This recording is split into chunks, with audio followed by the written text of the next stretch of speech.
dobry, witam w kolejnym odcinku wywiadu z Helen Parkhurst w cyklu Zapytaj Helen. Dzisiaj chciałem Cię zapytać o to, dlaczego w koncepcji, którą zaczęłaś opracowywać, wolność stawiałaś na pierwszym miejscu. Co ta wolność dawała Tobie i co dawała Twoim uczniom? Jak powiedziałam wcześniej, ja bardzo dużo rozmawiałam z moimi uczniami. Po pierwsze ich zszokowałam, bo nikt wcześniej z nimi nie rozmawiał. Obserwowałam, bo już w pierwszym dniu, jak ustawiliśmy te ławki w kole, zaczęłam zajęcia od tego, żeby opowiedziały mi jakieś zabawne historie ze swojego życia. Z czasów, na przykład z wakacji, żebyśmy mogli się poznać. Byli zszokowani, bo w szkole w moich czasach dominowała dyscyplina. Nikt się nie pytał, o czym myśli dziecko i co by dziecko chciało.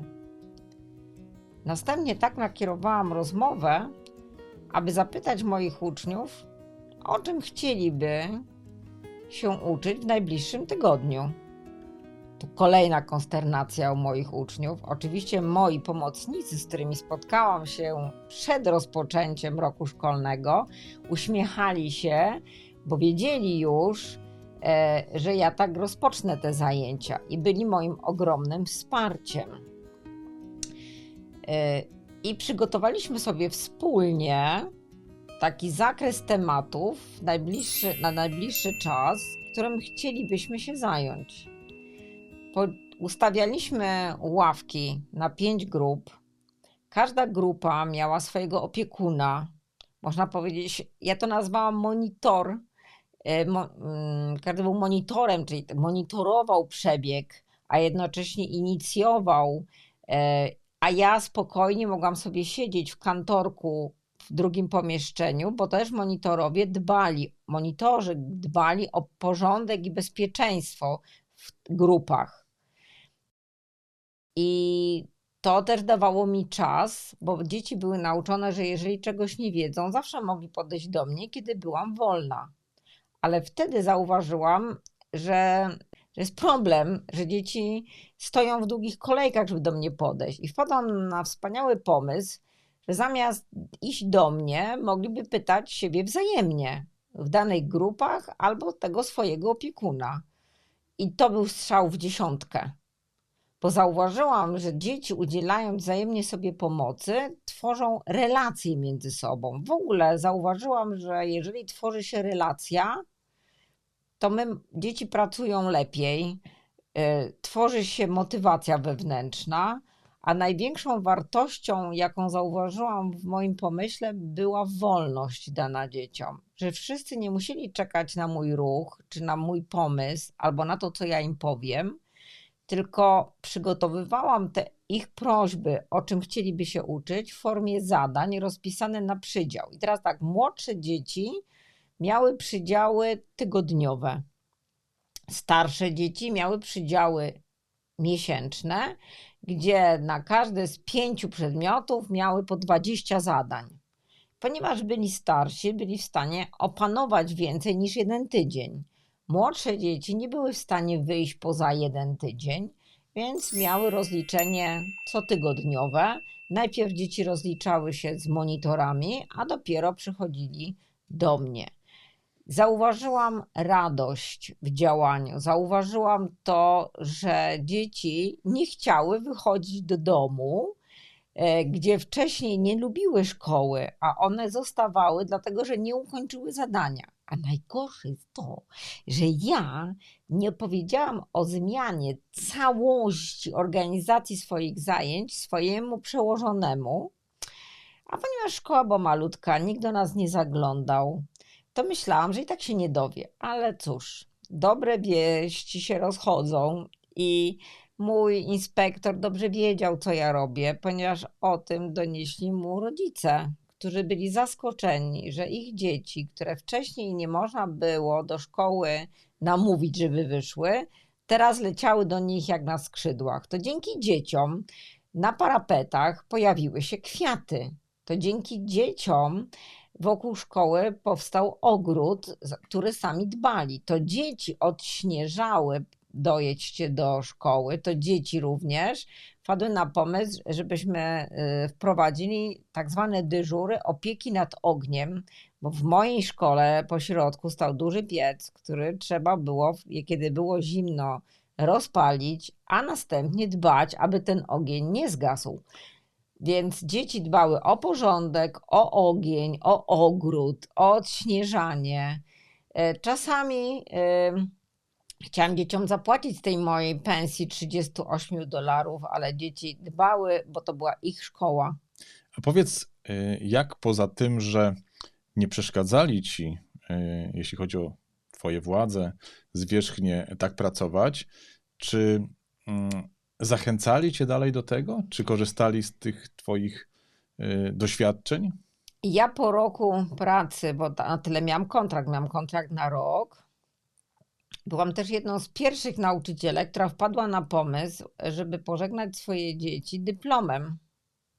Podziękując im jako nauczyciel, dziękowałam imiennie każdemu z moich uczniów za to, że pracowali ze mną przez ten rok w szkole, co było w ogóle szokiem na tamte czasy, że jakiś nauczyciel z imieniem, nazwiskiem, kwiatkiem na dyplomie dziękuję każdemu dziecku imiennie. Mój inspektor bardzo mnie prosił, żebym została jeszcze rok w szkole do pracy, ale ja chciałam rozpocząć studia, rozpocząć pracę w koledżu, uczyć się, nie pracę, tylko uczyć się w koledżu, czyli zdobywać więcej informacji, bo wiedziałam, że to, co robię to wykorzystując moją intuicję i duże doświadczenie z dzieciństwa. Ponieważ wiedziałam, jak bardzo w pamięci utkwiły mi informacje przekazane przez mojego dziadka, kiedy wychodziłam do ogrodu z nim i opowiadał mi o rzece, o roślinach, które rosną w ogrodzie. Informacje mojej babci, która mnie bardzo wspierała i nie ukrywam, że wiele razy kryła mnie przed mamą i finansowała w sytuacji, bo $38 nie jest dużą pensją, nie było dużą pensją, to moja babcia niejednokrotnie finansowała moje pomysły, żebym mogła coś kupić do mojej szkoły albo wspierała mnie w realizacji moich marzeń. Z czasem moja mama również, kiedy najpierw było jej wstyd, że zostałam nauczycielem, i mój inspektor przyszedł do domu i zaczął opowiadać, co ja wyrabiam w tej mojej szkole, to moja mama, bo tata mi się przyznał, powiedziała, że ze wstydu, że chciałam zostać nauczycielem, zaczęła pękać z dumy. No cóż, to jest piękna historia. Ja w twojej biografii też znalazłem taką informację, że lubiłaś tańczyć.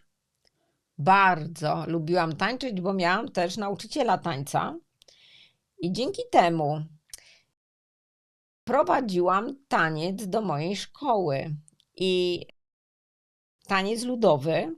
Tańczyliśmy, bo zauważyłam, że jeżeli moje dzieci tańczą, a robiliśmy to w przerwach przed szkołą, na dziedzińcu szkoły, to wracając po tańcu miały inną energię i chęć do pracy. Więc wprowadziłam taniec, wprowadziłam sztukę, wprowadziłam muzykę i wprowadziłam teatr. Ale to muszę powiedzieć, że zawdzięczam mojej mamie i jej miłości do teatru. Miałam też taką przygodę, bo w Tennessee zaproszono mnie tam, abym poprowadziła taniec dla większej ilości dzieci. I chyba tam miałam 600 uczniów, których miałam nauczyć tańczyć, ale dzięki temu, że z moich uczniów uczyniłam monitorów i podzieliłam cały zestaw, który mi przydzielono na mniejsze grupy, to ja przygotowałam taniec ludowy właśnie z całą grupą, za co zostałam uhonorowana honorowym mieszkańcem Tennessee. Helen, bardzo ci dziękuję za te wspomnienia. Myślę, że dzięki temu jesteś też bliższa naszym sercom i lepiej rozumiemy to, dlaczego tak, a nie inaczej zaczęłaś pracować z dziećmi. Dzięki temu też odkryłaś przed nami wiele faktów, o których nie mieliśmy żadnego pojęcia. A wy, drodzy widzowie, jeśli chcielibyście jeszcze posłuchać więcej i zadać jakieś pytania Helen, to zostawcie komentarz pod naszymi filmami z cyklu Zapytaj Helen. Być może w przyszłości znów zaprosimy ją na kolejny wywiad i zadamy kolejne pytanie. A na dzisiaj to już wszystko, a jeśli chcesz więcej dowiedzieć się o planie daltońskim, to wystarczy wejść na stronę plandaltoński.pl lub przejrzeć inne filmy znajdujące się na tym kanale na YouTubie. A na dzisiaj to wszystko. Dziękuję Ci bardzo i do zobaczenia w przyszłości. Cześć.